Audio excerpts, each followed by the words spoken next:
Assalamualaikum warahmatullahi wabarakatuh.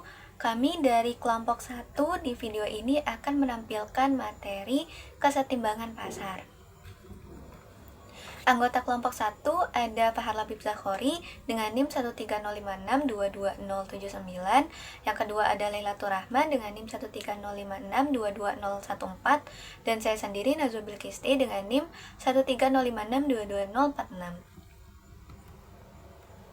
Nah, pertama-tama kita akan mengetahui tentang definisi equilibrium terlebih dahulu. Equilibrium adalah kondisi di mana semua variabel dalam model ekonomi sudah seimbang dan tidak ada dorongan untuk berubah. Artinya, keadaan ini stabil dan tidak ada kekuatan dalam sistem yang membuatnya bergeser sendiri.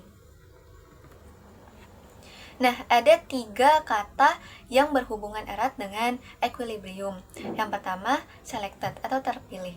Model ekonomi hanya menggunakan beberapa variabel tertentu yang dipilih oleh analis. Jika kita menambahkan variabel baru, keseimbangan dapat berubah. Kata yang kedua yaitu interrelated atau saling berhubungan. Semua variabel dalam model harus cocok satu sama lain agar tetap seimbang. Jika ada satu variabel yang berubah, variabel yang lain akan berubah juga. Jika ini terjadi, maka keseimbangan akan hilang. Yang ketiga, inherent atau bawaan. Keseimbangan dihitung dengan asumsi bahwa faktor luar tetap atau tidak berubah. Jika faktor luar berubah, maka harus dicari keseimbangan yang baru. Nah, dari 3 penjelasan tadi, dapat ditarik kesimpulan, equilibrium adalah keadaan di mana semua variabel dalam model saling menyesuaikan sehingga tidak ada dorongan alami untuk berubah, asalkan faktor luar tetap sama.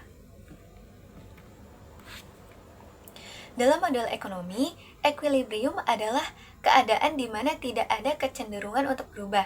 Studi tentang keseimbangan ini disebut dengan statis, karena kita melihat kondisi yang diam dan tidak berubah. Karena keseimbangan berarti tidak ada perubahan, apakah equilibrium itu selalu baik atau ideal? Jawabannya tidak. Contohnya gini, jika suatu perusahaan mencapai keuntungan maksimal, ini adalah keseimbangan yang baik. Tapi, jika ekonomi suatu negara berada dalam kondisi pengangguran yang tinggi dan pendapatan nasional yang rendah, ini juga dapat disebut sebagai equilibrium. Tapi, equilibriumnya equilibrium yang buruk. Jadi, equilibrium itu hanya berarti keadaan yang stabil, bukan berarti selalu keadaan yang ideal atau keadaan yang diinginkan. Nah, dari situ terbagi menjadi 2 equilibrium. Yang pertama ada goal equilibrium atau keseimbangan yang diinginkan seperti keuntungan maksimal atau pertumbuhan ekonomi yang baik. Yang kedua ada non-goal equilibrium, yaitu keseimbangan yang terjadi secara alami tanpa ada usaha manusia untuk mencapainya.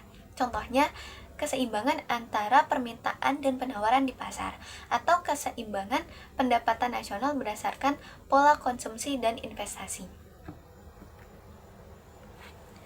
Nah, cukup dengan definisi equilibrium, kita masuk ke model linear.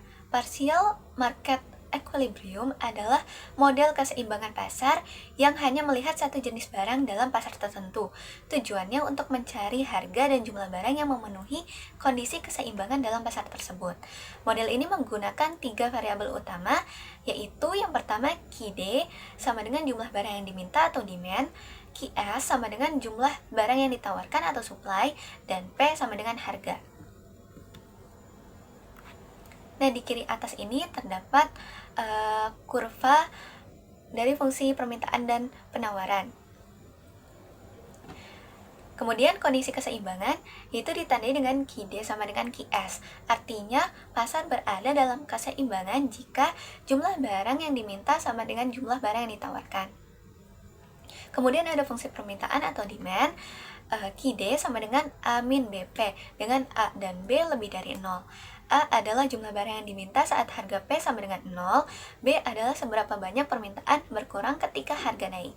Kemudian ada hukum permintaan, yaitu permintaan turun saat harga naik. Selanjutnya ada fungsi penawaran atau supply, QS sama dengan min C plus DP, dengan C dan D lebih dari 0. Min C berarti tidak ada barang yang ditawarkan jika harga terlalu rendah, dan D adalah seberapa banyak penawaran naik ketika harga naik. Nah, selain ada hukum permintaan, juga ada hukum penawaran. Bunyinya, penawaran naik saat harga naik. Nah, dari situ kita dapat rumus untuk harga keseimbangan, dinotasikan dengan P bintang. Didapat dari dua fungsi yang tadi, kemudian karena dalam keadaan seimbang itu QD sama dengan QS, maka dapat ditulis A min BP sama dengan min C plus DP. Kemudian dipindah ruas, A plus C sama dengan BP plus DP, lalu difaktorkan, dalam kurung B plus D dikali P sama dengan A plus C. Jadi didapat P bintang sama dengan A plus C per B plus D. Lalu ada jumlah keseimbangan, rumusnya yaitu Q bintang sama dengan A min B kali P bintang. Nah, tinggal disubstitusi dari rumus P bintang yang tadi, kemudian akan didapat Q bintang sama dengan AD min BC per B plus D. Nah, ini adalah grafik yang menunjukkan keseimbangan pasar yang terdiri dari kurva permintaan dan penawaran. Kurva permintaan yang garis menurun menunjukkan hubungan terbalik antara harga dan jumlah barang yang diminta. Sedangkan kurva penawaran yang garis naik menunjukkan hubungan positif antara harga dan jumlah barang yang ditawarkan. Nah, titik keseimbangannya ditunjukkan dengan yang P bintang, Q bintang, itu adalah titik di mana QD sama dengan QS, yaitu titik di mana kedua garis tadi bertemu. Dan jika harga terlalu tinggi atau QS lebih dari QD, maka akan ada kelebihan barang atau surplus. Sebaliknya, jika harga terlalu rendah, QD lebih dari QS, maka akan ada kekurangan barang atau shortage. Keseimbangan terjadi di harga P bintang dan jumlah Q bintang yang membuat pasar stabil.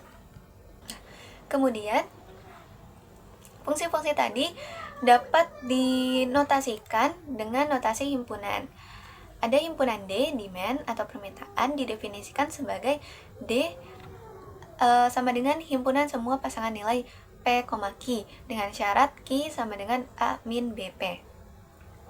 Himpunan S, supply, didefinisikan sebagai himpunan semua pasangan nilai P, Q dengan syarat Q sama dengan min C plus DP.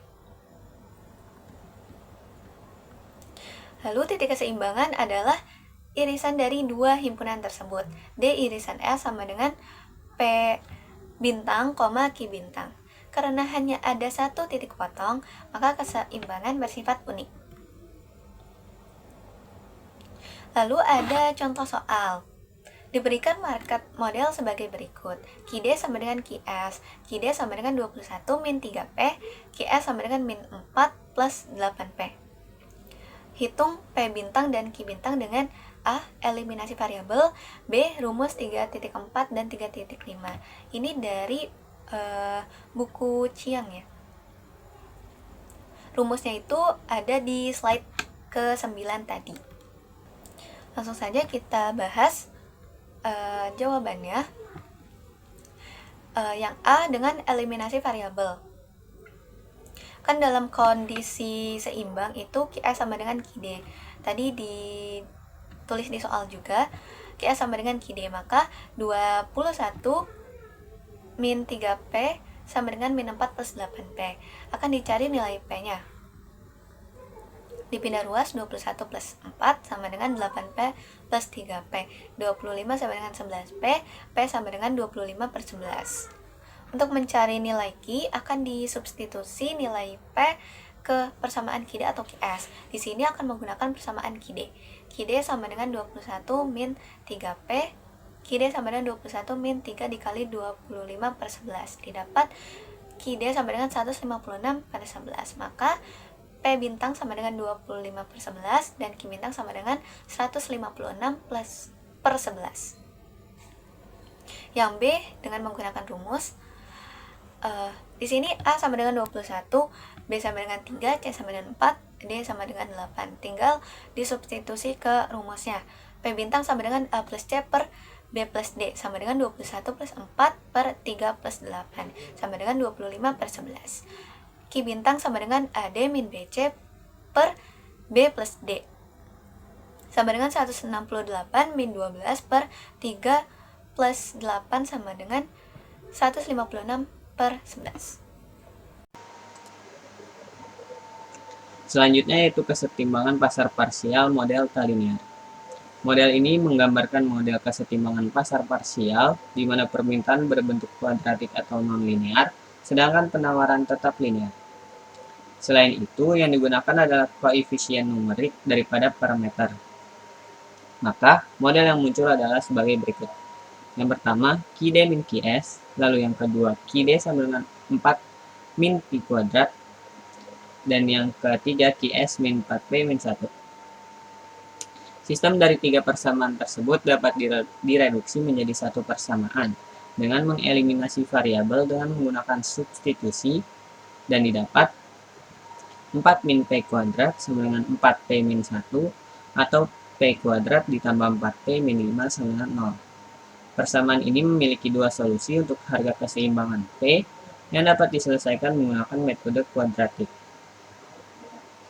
Kemudian perbedaan persamaan kuadratik dan fungsi kuadratik. Persamaan kuadratik muncul saat menyamakan dua persamaan untuk mencari solusi spesifik, misalnya mencari titik potong, dan fungsi kuadratik adalah hubungan matematis antara dua variabel yang tidak selalu memiliki solusi nol. Persamaan kuadratik P kuadrat ditambah 4P min 5 sama dengan 0 dapat direpresentasikan dalam fungsi kuadratik Fp sama dengan P kuadrat ditambah 4P min 5. Fungsi kuadratik tersebut menentukan aturan pemetaan dari P ke Fp sebagai berikut. Dari pemetaan tersebut, jumlah pasangan berurutan seperti ini bisa tak terbatas, maka ada jumlah solusi yang tak terhingga. Kemudian perbedaan persamaan kuadratik dan fungsi kuadratik. Jika dipetakan sebagai kurva, pasangan-pasangan terurut ini akan membentuk parabola, seperti gambar pada gambar di bawah ini. Dari gambar, hanya beberapa nilai P tertentu yang memenuhi syarat sebagai solusi, yaitu nilai P yang memotong sumbu X, atau di mana Fp sama dengan 0. Dapat terlihat bahwa yang memotong sumbu X adalah titik 1,0 dan min 5,0. Maka solusinya adalah P sama dengan 1 atau P sama dengan min 5. Namun, dalam konteks ekonomi, nilai negatif tidak dapat diterima, sehingga hanya P sama dengan 1 yang dapat digunakan sebagai solusi keseimbangan harga. Selain menggunakan grafik tadi, dapat digunakan formula kuadratik yang bentuknya AX kuadrat plus BX plus C sama dengan 0 dengan A bukan sama dengan 0. Solusinya dapat dicari dengan menggunakan rumus ABC, yaitu min B plus minus akar B kuadrat min 4AC dibagi dengan 2A. Pada kasus ini, yang berperan sebagai A yaitu 1, B sama dengan 4, dan C sama dengan 5. Maka didapat perhitungannya yaitu P sama dengan min 4 plus minus akar 36 dibagi 2 dikali 1. Dan hasilnya yaitu P sama dengan 1 atau P sama dengan min 5. Nilai negatif tidak dapat diterima, sehingga hanya P sama dengan 1 yang digunakan sebagai solusi keseimbangan harga. Kemudian contoh soal 1. Diberikan persamaan X pangkat 3 min X pangkat 2 min 4X plus 4 sama dengan 0. Tentukan faktor-faktor dan akar-akarnya. Persamaan tersebut dapat difaktorkan menjadi X min 1 dikali X plus 2 dikali X min 2 sama dengan 0. Maka didapat X sama dengan 1, X sama dengan min 2, dan X sama dengan 2. Jadi akar persamaannya adalah X1 sama dengan 1, X2 sama dengan min 2, dan X3 sama dengan 2. Secara umum, persamaan polinomial berderajat n seharusnya memiliki sebanyak n akar. Suku konstanta harus merupakan hasil kali dari ketiga akar tersebut. Maka setiap akar harus merupakan pembagi dari suku konstanta.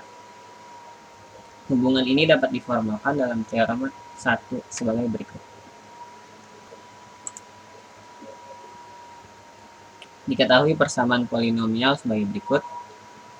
Dan semua koefisien berupa bilangan bulat, serta koefisien dari x pangkat n bernilai 1.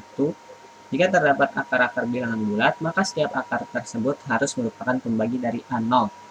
Namun, terkadang ditemukan persamaan polinomial yang memiliki koefisien pecahan. Misalnya, x pangkat 4 ditambah 5 per 2 x pangkat 3 dikurang 11 per 2 x pangkat 2 dikurang 10x ditambah 6 sama dengan 0. Persamaan di atas tidak dapat diterapkan dalam teorema 1 karena mengandung koefisien pecahan.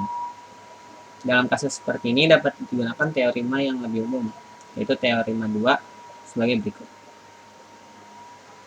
Teorema ini menyatakan bahwa jika persamaan ini memiliki akar rasional dalam bentuk R per S, di mana R dan S adalah bilangan bulat yang tidak memiliki faktor persekutuan selain 1, maka R harus menjadi faktor dari A0 atau konstanta pada persamaan, dan S harus menjadi faktor dari AN atau koefisien dari suku berpangkat tertinggi. Kemudian contoh soal kedua. Apakah persamaan kuartik 2x pangkat 4 ditambah 5x pangkat 3 min 17x kuadrat min 20x tambah 12 sama dengan 0 memiliki akar rasional? Dengan menggunakan teorema akar rasional, kemungkinan nilai untuk pembilang R dari akar R per S adalah faktor dari 12, yaitu plus minus 1, 2, 3, 4, 6, dan 12. Sedangkan penyebut S harus merupakan faktor dari koefisien suku pangkat tertinggi, yaitu plus minus 1 dan plus minus 2. Dengan membentuk kombinasi pembilang dan penyebut, diperoleh kemungkinan nilai R per S, yaitu plus minus 1, plus minus setengah, plus minus 2, plus minus 3, plus minus 3 per 2, plus minus 4, plus minus 6, plus minus 6 per 2, dan plus minus 12. Dari nilai-nilai tersebut, ada 4 kandidat yang berhasil memenuhi syarat sebagai akar, yaitu setengah, 2, min 2, dan min 3. Berdasarkan prinsip pemfaktoran, kita dapat menuliskan persamaan kuartik yang dapat diberikan secara ekuivalen sebagai berikut. Dan misalkan kasus di mana x sama dengan 1 merupakan akar dari suatu persamaan polinomial, karena x pangkat min 1 sama dengan x sama dengan 1, maka persamaan akan tereduksi menjadi bentuk sederhana an plus an min 1 hingga a plus 1 ditambah 0 sama dengan 0. Kesetimbangan dalam analisis pendapatan nasional. Pendapatan nasional adalah total pendapatan yang diperoleh oleh suatu negara dari seluruh faktor ekonomi dalam satu periode, biasanya setahun, dan juga merupakan salah satu indikator yang digunakan untuk mengukur keberhasilan suatu negara. Nah, pendapatan nasional terbagi menjadi 3 pendekatan. Yang pertama ada produksi, di mana menghitung total barang dan jasa yang telah diproduksi. Lalu yang kedua ada pendapatan, di mana menjumlahkan semua pendapatan yang diterima masyarakat seperti upah, sewa, bunga, dan keuntungan. Lalu yang terakhir ada pengeluaran, di mana menjumlahkan total pengeluaran seperti konsumsi, investasi, belanja pemerintah, dan ekspor-impor. Selanjutnya ada kesetimbangan pendapatan nasional. Kesetimbangan pendapatan nasional terjadi ketika total pengeluaran sama dengan total pendapatan. Pendapatan nasional dapat dianalisis menggunakan berbagai model ekonomi, yaitu perekonomian 2 sektor, 3 sektor, dan 4 sektor. Di perekonomian 2 sektor hanya melibatkan rumah tangga dan perusahaan. Tidak ada pemerintah atau perdagangan luar negeri, sehingga keseimbangan pendapatan nasional dihitung dengan Y sama dengan C ditambah I, di mana Y adalah pendapatan nasional, C adalah konsumsi, dan I adalah investasi. Di perekonomian 3 sektor menambahkan peran pemerintah G yang memengaruhi ekonomi melalui pajak, subsidi, dan pengeluaran negara, sehingga menjadi Y sama dengan C ditambah I ditambah G, dengan G adalah pengeluaran pemerintah. Lalu di perekonomian 4 sektor memasukkan perdagangan internasional dengan ekspor X dan impor M, sehingga menjadi Y sama dengan C ditambah I ditambah G ditambah buka kurung X dikurang dengan M, dengan X adalah ekspor dan M adalah impor. Nah, meskipun kita menampilkan ketiga sektor ini dalam perhitungan keseimbangan pendapatan nasional, kita akan menggunakan model sektor 3. Selanjutnya, kesetimbangan pendapatan nasional di sektor 3. Karena kita menggunakan model sektor 3, perhitungan kesetimbangan pendapatan nasional mengikuti rumus Y sama dengan C ditambah I ditambah G. Lalu, di sini juga ada fungsi konsumsi yang dimana kita akan mensubstitusikan ke dalam model perekonomiannya. Dirumuskan dengan C sama dengan A ditambah B dikalikan dengan Y, di mana A lebih besar dari 0, lalu B lebih besar dari 0 dan kurang dari 1. Dengan C adalah konsumsi, A adalah konsumsi otonom, dan B adalah marginal propensity to consume atau MPC, yaitu kecenderungan mengonsumsi. Nah, ketika kita substitusi fungsi konsumsi ke dalam rumus keseimbangan, akan menghasilkan Y sama dengan A ditambah B dikalikan dengan Y ditambah I ditambah G. Lalu kita kelompokkan si Y-nya menjadi 1 dikurang B dikalikan dengan Y sama dengan A ditambah I ditambah G. Sehingga hasil akhir dari kesetimbangan pendapatan nasionalnya adalah Y bintang sama dengan A ditambah I ditambah G dibagi dengan 1 dikurang B. Nah, pendapatan yang mana artinya adalah pendapatan nasional akan mencapai titik kesetimbangan ketika jumlah konsumsi, investasi, dan pengeluaran pemerintah sama dengan pendapatan yang dihasilkan. Selanjutnya ada konsumsi di kesetimbangan pendapatan nasional. Setelah kita menemukan kesetimbangan pendapatan nasional Y bintang, kita dapat menghitung konsumsi di titik tersebut dengan C bintang sama dengan A ditambah B dikalikan dengan Y bintang. Nah, kita substitusi Y bintangnya dengan hasil sebelumnya, yaitu A ditambah I ditambah G per 1 dikurang B, sehingga menjadi A ditambah B buka kurung A ditambah I ditambah G dibagi dengan 1 dikurang B. Lalu kita sederhanakan dan kita operasikan sehingga mendapatkan hasil akhir C bintang sama dengan A ditambah B dikalikan dengan I ditambah G kemudian dibagi dengan 1 dikurang B. Rumus ini menunjukkan bagaimana konsumsi berubah berdasarkan pendapatan dan faktor lainnya.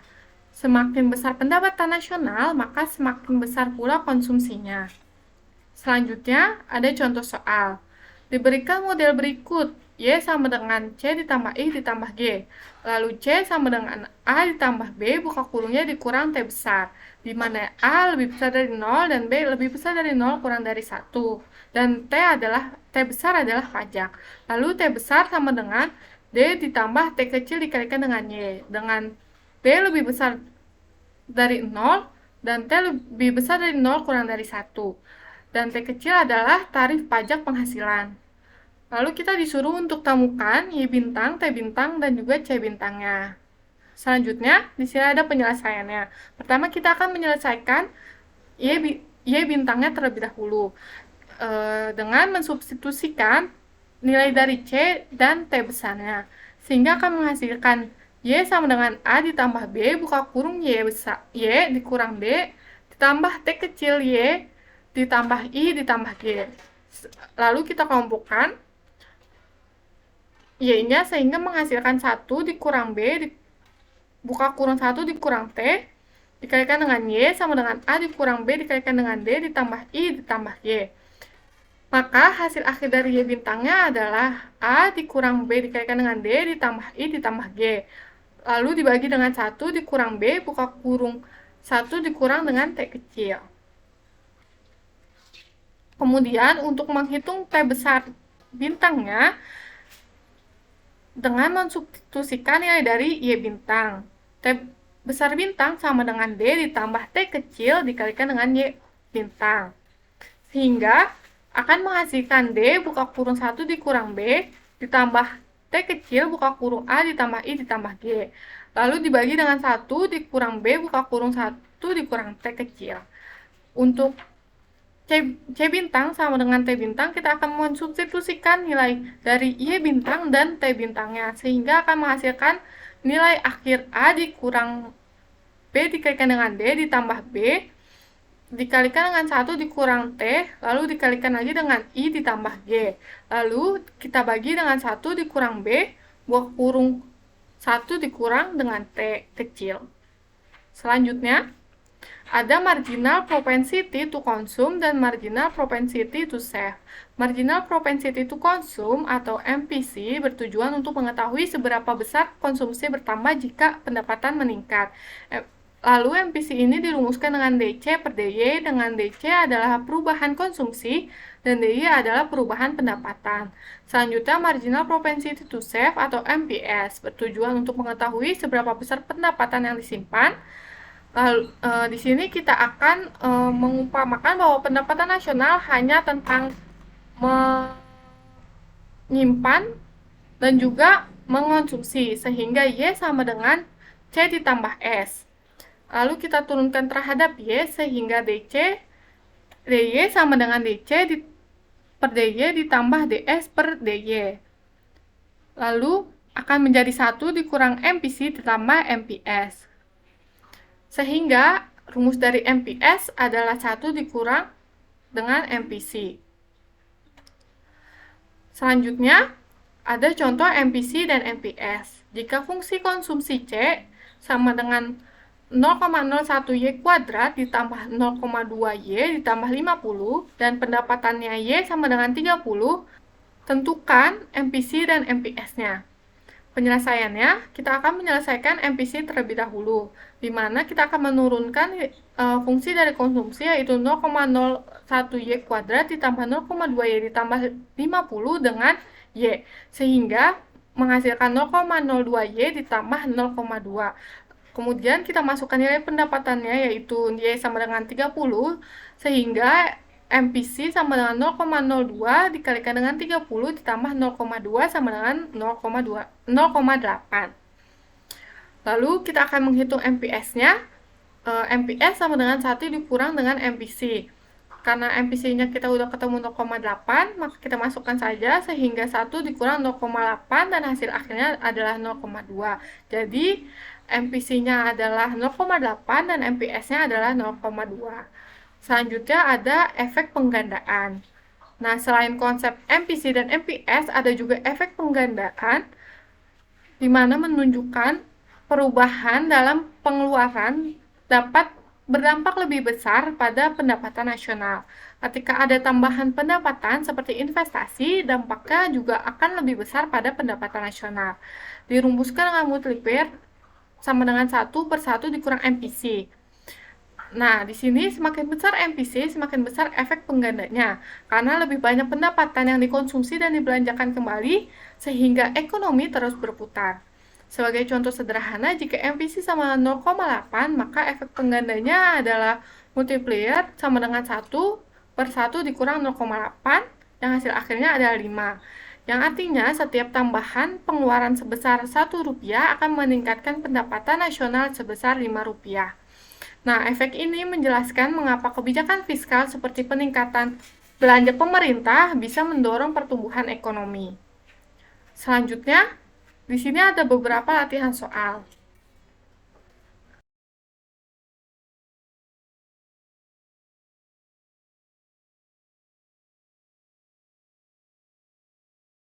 Baik, demikianlah presentasi kami mengenai kesetimbangan pasar. Semoga apa yang telah kami sampaikan dapat bermanfaat dan dapat memberikan pemahaman bagi teman-teman semua.